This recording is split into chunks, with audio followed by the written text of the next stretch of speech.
Noosa to do some work. I have to edit some photos I did from a shoot this past weekend in Umundi. CJ and I went and stayed at an Airbnb there for 2 nights and it was gorgeous. But anyway, yeah, I'm gonna go edit those and then I'm probably gonna go for a swim in Little Cove.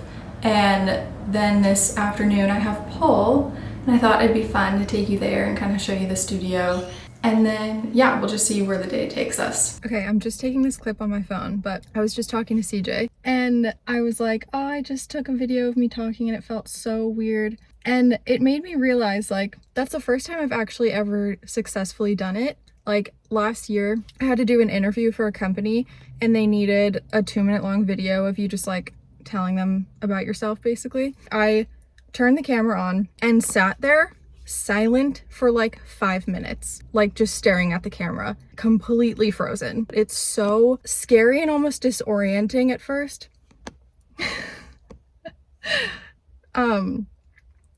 Because it really kind of holds a mirror in your face and shows you how many insecurities you still have.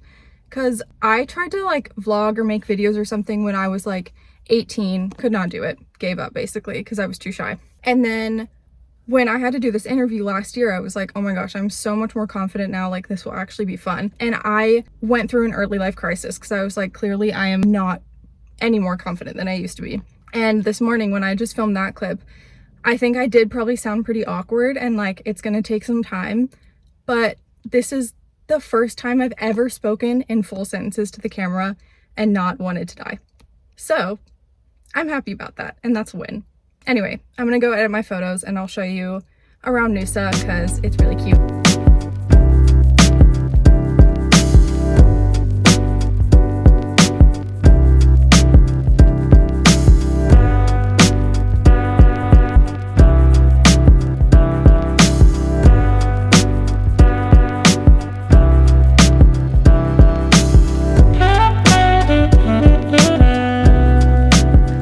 Don't know if I will leave it in the video or not, but I tried to film a clip when I got in the car to come back here and it felt really hard again. Like I felt just as nervous as I used to, and it took me like 7 tries because I like clammed up and just felt really cringe. And I was kind of bummed because I was like, oh my god, I thought I broke a huge barrier within myself filming this morning and I thought that it would be like easier and easier. And even now, like it feels easy, and I realized it's probably because if I just turn on the camera and like train of thought speak what's on my mind, it feels easy because it feels similar to like FaceTiming someone. But when I pull out the camera knowing what I have to say, like knowing I have to be like, I just got back in the car, I just finished my swim, I just finished my work, now I'm gonna go home and now I'm gonna make my lunch, blah blah blah. Saying the little transition, like telling you what I just did and then telling you what I'm about to do, feels unnatural because it's kind of scripted in a way. Like I go into filming it knowing exactly what I have to say to like join the 2 parts of my days together so that the vlog makes sense. But I think it's because I know what I'm gonna say, and I've seen people say those same things in vlogs all the time that it ends up just being very scripted, and then my voice ends up not being authentic and it makes me really cringe at myself. And I don't know if this is relatable at all, but I wanted to put it in because, I don't know, whatever. Anyway, I am gonna go make lunch and I am gonna show you what I make because it's super easy and I struggle so much with lunches. I feel like I pretty much eat the same thing for breakfast every day, and then dinners I have an easy time like thinking of different dinners to make, but lunch is so hard because I'm always lazy in the middle of the day. I want to make something quick and easy, and I've been eating this for the past few days and it's really good, so easy, so I'll show you.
do my skincare, but since I'm taking you to pole tonight, it made me want to talk about starting a hobby as an adult, starting a new hobby as an adult. Because this is something I've actually done a few times in the past couple years, and I've realized how not scary it is, and I can't imagine my life if I didn't choose to start the things that I've started in the past few years. And I really wanted to talk about it because I can remember being like 13 or 14. I did gymnastics from the time I was like 4 until I was 16. And when I was 13, I distinctly remember being like, I don't like this anymore. I really wish I would have been put in dance instead of gymnastics. That's like the only part of gymnastics I'm good at. It's the only part I really like anymore, but it's too late for me to be a dancer. Like, I'm stuck in gymnastics. And I was 13. Like, it definitely wasn't too late. And to be honest, I think the reason I thought that it was because I was literally watching Dance Moms every week where everyone in it was 8 years old and famous already. In my head, if it was too late to become the absolute best in the world at something, then it was like not worth trying. And I ended up literally just staying in gymnastics for 3 more years until I was 16. And I stayed in it because I was like, this is like my identity. Like, every like fun fact or icebreaker growing up was like, I'm Phoebe and I do gymnastics. Like, that was my thing. And honestly, I was like, I don't know, I think the boys think it's cool that I do gymnastics. Like, if I don't have gymnastics, then I like don't have anything cool about me. And so I kept doing it. And eventually I just got to a point where I couldn't anymore. Like, I was so bored of it and it was not fun for me at all. And then I just like didn't really have anything because I didn't start dancing. I just quit gymnastics, and then that was it. I was like, I guess my days of activities and athleticism is over. And then I spent the next few years just like kind of getting in exercise on my own, just going to a gym. I wanted to get exercise, but it didn't make me happy at all. So I was just bored for the next few years. And like, honestly, didn't really have any hobbies. Like, I went to school for graphic design, so I was like semi-creative, but design was never something that I wanted to do in my spare time. And like, to this day, I honestly don't really like graphic design, if I'm being completely honest with you. I just kind of like do it because that's what I'm qualified for. Anyway, that's besides the point.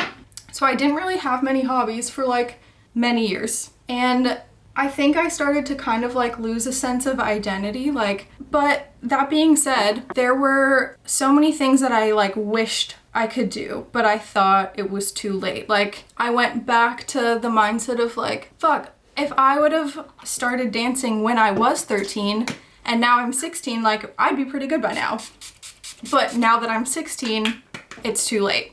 So it was kind of a cycle where like, the longer I waited to start something, the more I thought it was too late, because obviously the later it got. And then when I was 20 or 21 or something, I remember thinking the same thing again and reminiscing on my 16-year-old self, being like, oh my god, if I started when I was 16, I would have had 5 years under my belt now. And that made me like, okay, this is a cycle that keeps happening. I keep thinking in hindsight that I should have started these things when I really wanted to.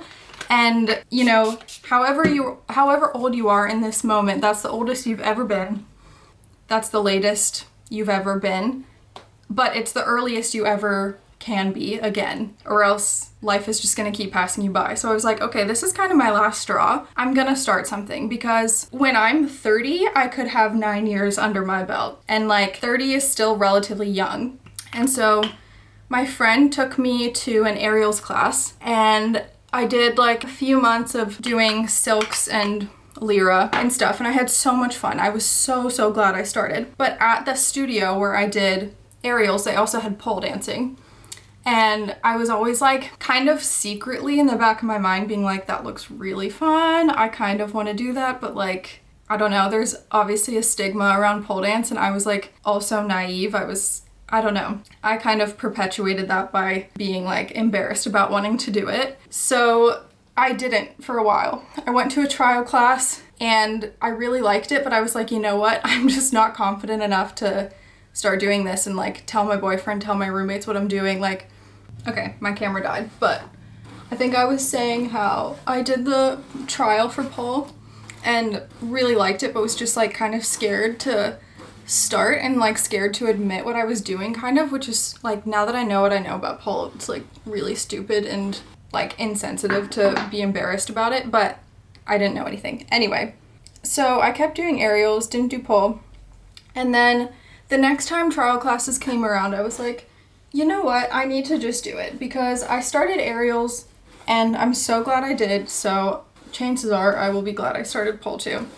So I gave it another chance and I actually like enrolled for the term, and then I started taking classes, and eventually I gave up aerials because I loved pole so much. Like, it became everything to me so fast, and I was worried that I was gonna be like really self-conscious in class, like being a beginner and being like 21 and just starting now, whatever. But I got to my first class and literally everyone was my age or older. Like, it was so not a thing and not a big deal. And I truly didn't care that I was bad at it. Like, I didn't care that I was a beginner. I was having so much fun. And like, most people who were in my class were complete beginners like me. But now it's been a year and a half and I'm not a beginner anymore. And like, all I had to do was take that one leap of faith and be a beginner as an adult one time, and now I'm not a beginner anymore. So it's not like a constant battle that I have to be pushing myself through. Like, it only takes one time to start something. You only have to start once and then you just keep going. And now I don't feel that like insecurity about being a beginner at all anymore. A, because I'm not a beginner really anymore, but B, like, because I realized how not scary it is. And I realized like, where would I be if I didn't start pole a year and a half ago? Because it's like literally my favorite thing to do. And it just made me realize like, starting is not embarrassing. If anything, not starting something that you really want to do is what's embarrassing. Like, obviously you shouldn't be embarrassed about anything. There's no like reason for that. But literally nobody is going to make fun of you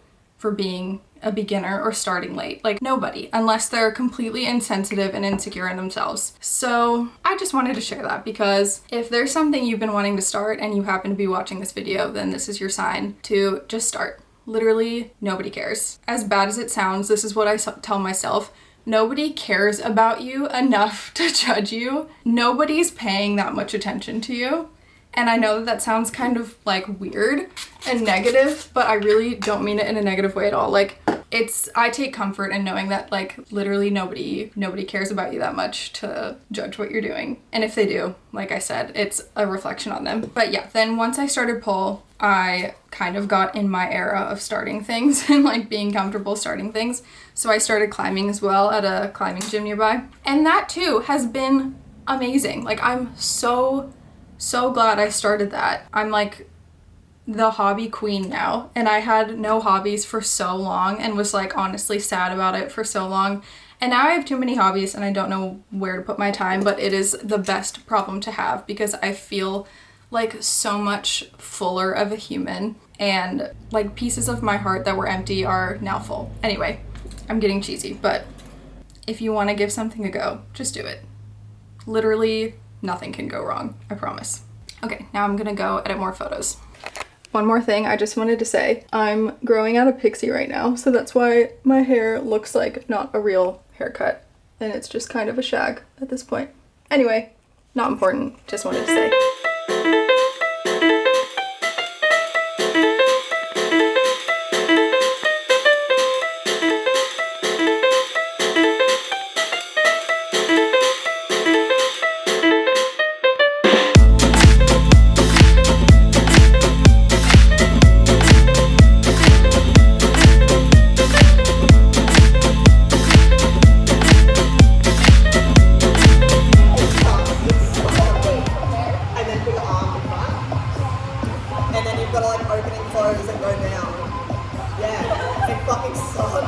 Everyone's always like, why do you like the upside down one? I'm like, because it doesn't hurt.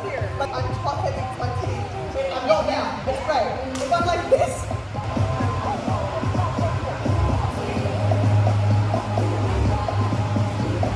That's the ideal AA shot, is this. So you want your feet, because our legs weigh a lot, so that's what's going to make or break this trick. I'm never just like holding on with my hand. I put my whole forearm on the pole. But I think I don't trust my bottom arm, so I like to get as much skin in the game as I can. I can hold you in them, I can do whatever you need. This is a hard trick, slay. So just give it a go. If you need a mat, grab a mat. If you need a knee, grab a knee.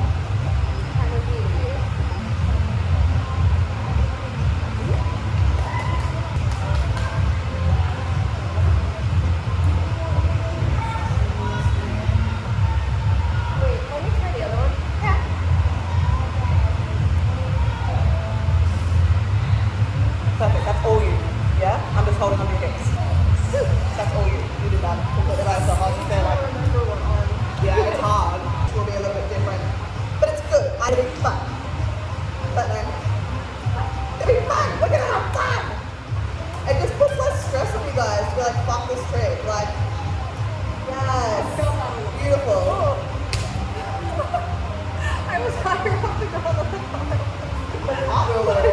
foot. I'm here, bitch. Slay though. Good job. I just got back from pole and took my literal third shower of the day. I wanted to tell you this because I feel like this was a very full circle moment to end out the day. Although I'm not really a beginner at pole anymore, obviously, like, I've only been doing it for a year and a half, so, like, I'm not, like, amazing either. But I've always been way better at, like, doing tricks versus dance. Like, I don't have a dance background, like I literally said in the beginning of this vlog. My background's in gymnastics, so the tricks just, like, come more easily to me, and I feel way more comfortable doing them. And so at the end of every class, we get, like, a minute or a song or whatever to just freestyle dance. And I've always just like maybe danced for 2 seconds and then just like practiced my tricks awkwardly while the song was playing. Like, I don't really ever feel comfortable dancing because I just feel like I'm awkward kind of. And then today I was like, you know what, I'm in my no fucks given era. Like, I'm gonna just dance the whole song and not care. And so I did that. I literally made it the whole song, dancing, not stopping at all. And it felt really good. Like, I really feel like I actually was able to turn off my brain and just like move. And at the end of class, when we were done, this girl came up to me and was like, how did you get so flowy? Like, how do you just keep flowing? Like, it looks so good. Me. Like, I used to ask people that same question all the time, and I never imagined someone would give me that compliment. Like, it made my entire year. And I just feel really proud of myself that I tried and didn't care what people were gonna think. And then it was like, because I didn't care what people think, I danced better. And then people did think it was like good.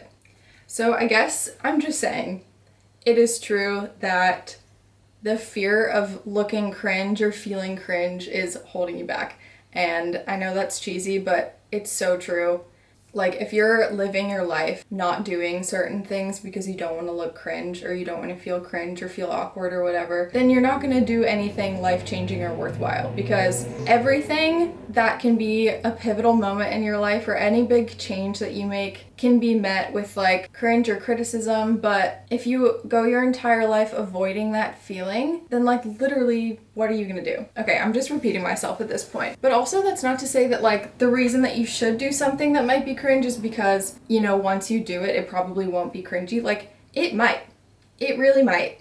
It might not be the kind of thing where you just do it and then you realize, oh, it's not cringy, I had nothing to worry about. Like, you might look cringe, you might feel cringe, but it literally does not matter at all. And like I said, it's character building and it will be good for you in the long run. Anyway, I'm gonna get ready for bed.